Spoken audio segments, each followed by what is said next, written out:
इस संसार का सबसे आसान काम है दूसरे के ऊपर हंसना, दूसरे को ब्लेम देना, दूसरे को दोषी सिद्ध करना, आरोप प्रत्यारोप में उलझना, बिना यह समझे कि जो हमारा डायरेक्टर पावर है वो हमें किस तरीके से संचालित कर रहा है। और इंसान की बुद्धि तब और खराब हो जाती है जब इंसान फूहड़ बनकर मटक रहा हो, जब टीवी पर बीबी बीबी खेल कर चहक रहा हो, जब घंटों बिना पिए मैच देखकर बहक रहा हो, जब दूसरे का घर जलाकर महक रहा हो। पता नहीं यह किसकी करतूत है जिस पर आज जीवन अटक रहा हो। पता नहीं यह किसकी करतूत है जिस पर आज जीवन अटक रहा हो। नमस्कार, वेलकम टू माय चैनल संदेश। मैं हरिशंकर आज आपको फिर से एक बार गेम ऑफ पावर को समझाने का प्रयास कर रहा हूं, जिससे हर एक इंसान पावर के खेल को इतना समझ ले कि कभी भी अपने जीवन में जो है वह उलझनों का शिकार ना हो।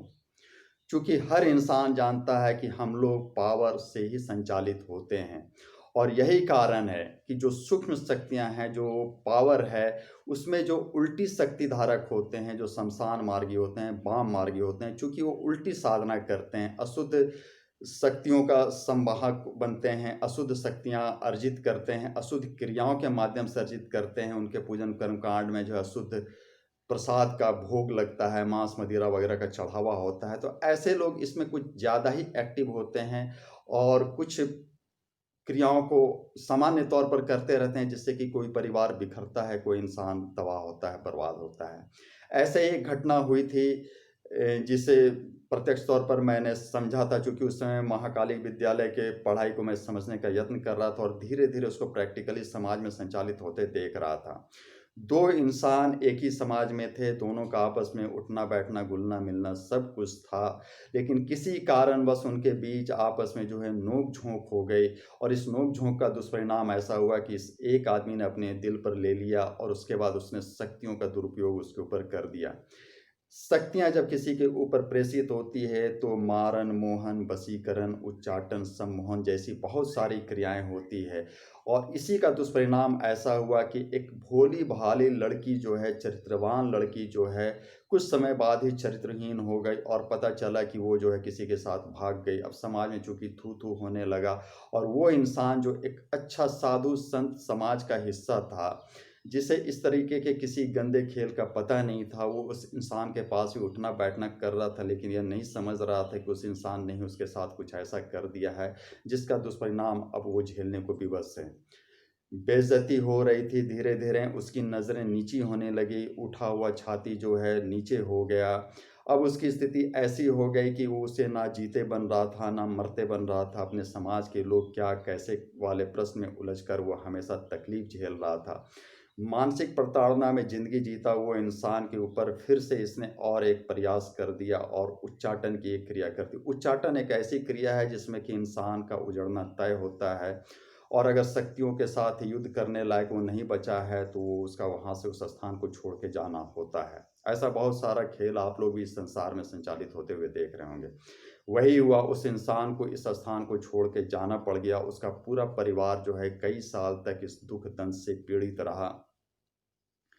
आज के वीडियो का मूल उद्देश्य यही है मेरा समझाने का, बताने का, कि किसी को भी ऐसे दोषी नहीं कह देना है। उसकी क्रियाओं में अगर विसंगति हो रही है तो उसके पीछे जो मूल शक्तियाँ उसे संचालित कर रही है, स्थानिक भी हो सकती है, कर्मजनित भी हो सकती है और प्रेषित भी हो सकती है। अगर स्थानिक है तो उसमें सुधार का प्रयास करें, कर्मजनित है तो वो निश्चित रहे, वो भुगतान होगा ही होगा। हाँ, अगर भगवान से अपने आप को जोड़ के रखता है तो उसके भुगतान की जो कठोर प्रक्रिया है वो थोड़ी कम हो जाएगी, परिणाम दुष्परिणाम जो है कम से कमतर हो जाएगा। और अगर प्रेषित है तो फिर उसके लिए क्या है कि उसको फाइट करना होगा, तभी जाकर वो उस जंजाल से निकल सकता है, उससे मुक्त हो सकता है। चूँकि शक्ति युद्ध दिखाई नहीं देता, लेकिन होता बड़ा ज़बरदस्त है। मैं अपने ज़िंदगी में जो भी प्रैक्टिकल रहा है उसी के आधार पर सारी बातें आपके सामने बताने जा रहा हूँ या बता रहा हूँ। चूँकि जब मैं महाकाली विद्यालय की पढ़ाई को पढ़ रहा था, उस शमशान निवासिनी माँ के ऐसे खेल को भी समझ रहा था।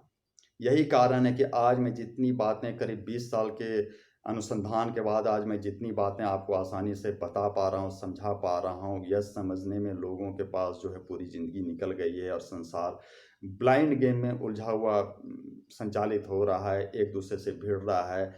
पता नहीं उसके पीछे का क्या कारण उसे संचालित कर रहा है, लेकिन एक दूसरे के साथ भिड़ने के लिए वो विवश हो रहा है। बाद में पश्चाताप भी होता है, लेकिन तब तक शक्तियाँ अपना खेल खेल के निकल जाती है। धन्यवाद। वीडियो देखने के लिए प्रयास करें कि चूँकि यह मानव हित में कार्य हो रहा है तो ज़्यादा से ज़्यादा लोगों तक शेयर ज़रूर करें। विश्वास करें, मेरे चैनल से जुड़े रहें, जहाँ पर कि मैं शक्तियों के खेल को एक-एक करके धीरे-धीरे आप लोग के सामने लाने का प्रयास करूँगा, जिससे हर इंसान इस संसार को समझने में काफ़ी अच्छे तरीके से सक्षम हो जाए और एक अच्छी ज़िंदगी, बेहतर ज़िंदगी जीने का प्रयास करे। धर्म हित, मानव हित में प्रयास जारी रहेगा। जय महाकाली, जय माँ तारा माँ।